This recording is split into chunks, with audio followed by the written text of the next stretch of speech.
نن ورځې مهم خبرونه. د افغانستان بانک سرپرست هیواد کې د اسلامي بانکوالۍ د پراختیا او دودولو په موخه جوړه شوې غونډه کې ویلي چې د افغانستان بانک تیرو 2 کلونو کې د اسلامي بانکوالۍ د پراختیا او دودولو په برخه کې هرړخیزې هڅې کړي. د کډوالو او بیرته راستنیدونکو چارو سرپرست وزیر خلیل الرحمن حقانی ویلي چې بهرنیو هیوادونو کې د بندي افغانانو د آزادولو لپاره جدي هڅې روانې دي.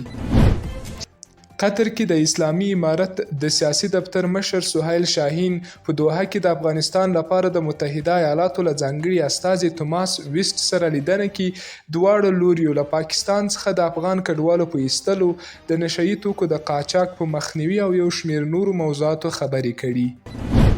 په میدان وردګو ولایت کې د 10 میلیون افغانیو په لګښت د عامې روغتیا ریاست اړوند 5 پروژې ګټې اخیستنې ته وسپارل شوې.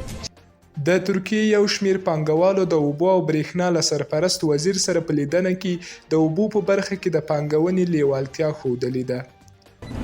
ملي دفاع وزارت وایي چې د حضرت عبدالله ابن مسعود د جګړه ییزو ګډو زده کړو قومندانۍ څخه 155 سرتیري د مخابرې، لوجستیک، حفظ او مراقبت، املاک او امالاتو له 3 میاشتنیو مسلکي زده کړو څخه فارغ شوي. د هلمند په بولان سیمه کې د لسګونو برېښنایي پایو د نصب چارې پیل شوي.